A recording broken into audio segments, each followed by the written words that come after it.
What does the fruit pomegranate evoke for you? Well, in China, it's a metaphor that symbolizes the unity of the Chinese nation. Chinese President Xi Jinping has used this metaphor on many occasions, saying, I quote, "The people of all 56 ethnic groups remain closely united, like the seeds of a pomegranate." As the country celebrates the upcoming National Day, this topic is in the spotlight again. Why does China focus so much on ethnic unity? Is it just wishful thinking or reality on the ground? What does it mean for people outside of the country? To discuss these questions, I'm pleased to be joined from Beijing by David Ferguson, Honorary Chief English Editor of Foreign Languages Press.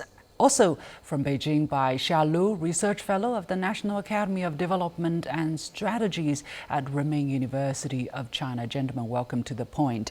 David, let me go to you first because you were largely responsible for translating Xi Jinping's thought on governance.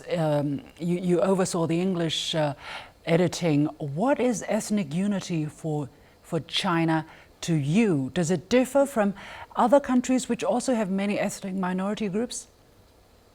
I think, good morning, Professor, as well. I think that's a very important and interesting question to start with. There's a very big difference between ethnic issues in China and in countries like the UK and the USA. If you look at the UK, we have significant ethnic minorities, but they are largely a result of Britain's colonial past. They're not indigenous peoples, they're displaced peoples. You have Afro-Caribbeans, you have Indians, you have Pakistanis. Even if they've been in the UK for generations, they tend to live in enclaves, and that can create social tension, which can result in conflict. In the US, it's even worse because the biggest single ethnic minority are African Americans, and the legacy that they carry is the burden of slavery. So in the West, ethnic minorities are a problem. They're a problem to be addressed. How do you prevent social tension from erupting into conflict? In China, the situation is completely the reverse. Ethnic minorities are indigenous peoples. They don't live in enclaves because the lands that they occupy have traditionally been the lands for hundreds or thousands of years. So in China, ethnic peoples have problems, and China's task has to be to understand these problems and remedy them. Unfortunately, in the West, people are only capable of seeing things in terms of their own frame of reference. So in the West, we have problems with our ethnic minorities, therefore China must have problems with their ethnic minorities, therefore whatever they are doing is wrong. And that is the fundamental difference. It's a really important difference to understand if you're going to talk about the subject. Allow me to tell our audience a story, because this just didn't come out of nowhere. After Ferguson, after David introduced the overall background, there is this story. In 1950, that's 1 year after the founding of the People's Republic, some members of different ethnic groups in Pu'er in southwest China's Yunnan province. Yunnan province, by the way, is a very special province where there are a lot of indigenous ethnic groups. There are ethnic groups that live across the borders, meaning some of them in China, some of them in neighboring countries. There are also a lot of ethnic groups in Yunnan that are specific to Yunnan. They're only in Yunnan, and there are a lot of autonomous cities, towns, regions in Yunnan of these ethnic groups. Anyway, in 1950, some members of some ethnic groups in Yunnan, in a place called Pu'er, which is famous for its black tea, were invited to Beijing to celebrate the first anniversary of the founding of the People's Republic. After they returned, these villagers held an oath-taking ceremony and put up a tablet as a testimony. So what do the inscriptions say? Well, they killed a buffalo, it says, and they drank sacred water to seal their oath. And the oath goes that they will wholeheartedly unite behind the leadership of the Communist Party of China and build an equal, free, and happy big family, quote unquote. 48 villagers from 16 ethnic groups signed that tablet. That was in 1950. And now, fast forward 74 years, their descendants, the descendants of these villagers, wrote a letter to President Xi, updating him on the progress in their home. And President Xi replied to that letter, calling the Chinese notion a big family where 56 ethnic groups love and care for each other. So, Professor Xia, why is this story highlighted? What does China want to tell through this story? Why reminding people of that tablet now? Thank you very much. First of all, I would like to thank you for inviting me in this talk.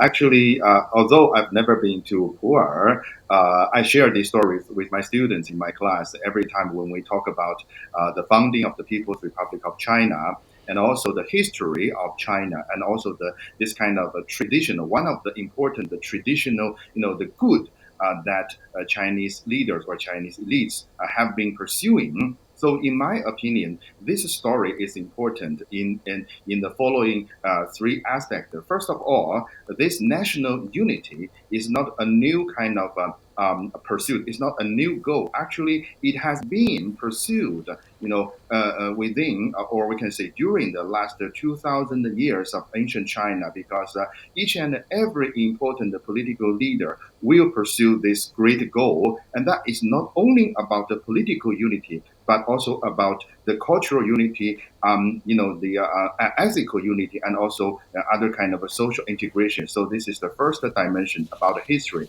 about this kind of transition of history tradition. The second point is that when this event happened in the very beginning period or early period of the PRC, actually it represented a social integration policy, or a policy aiming at social integration, not only about the Han Chinese, but also about all ethnic groups under the leadership of New China, the People's Republic of China. So it is a very good signal, not only to the minor ethnic group, but also to the rest of China, and also to the rest of the world. The Chinese central government has the ability to integrate all social groups.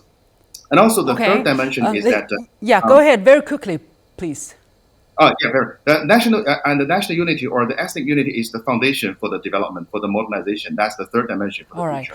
Yes. David, what do you, what can you add on that? Because when you talk about integration, when you talk about this kind of idea, people would associate with what is happening in Western societies. Do you see a difference between the Chinese practice, highlighting unity, with the Western, the other model of integration or assimilation? Is there connections? Are there similarities, differences? Well, a couple of very important issues in China. The first one is, why do they place so much emphasis on ethnic unity? Because you have a country where you have one massive majority and a large number of very small minorities. And there is always a risk, unless you actively work to make sure it's not happening, there's always a risk that sorry, are you still with me? Yes. There's always a that the small populations will be neglected and become isolated. So there has to be an active policy of integration. I think one of the most important aspects of it is language, teaching ethnic minorities to speak Chinese. This is often portrayed in the West in extreme versions as some form of cultural genocide, which is idiotic. If you think about it from the perspective, for example, of a Tibetan, if you're a Tibetan who only speaks Tibetan, then you're part of a social and economic unit of 3 million people speaking a language that nobody else on the planet understands or speaks. And that has a huge impact on your development prospects. If you speak Chinese, then you become part of a social and economic unit of 1.4 billion people, and your development prospects are multiplied by a factor of 400 or 500. So how does China manage that balance of unifying everybody under some common framework or platform, but also trying to preserve their rich heritage and culture, including language? Well, for a start, there's no reason why China wouldn't want to do that. China's ethnic minorities are indigenous Chinese people, and there is no reason why anybody in China would not want to value or protect China's cultural heritage, China's ethnic cultural heritage.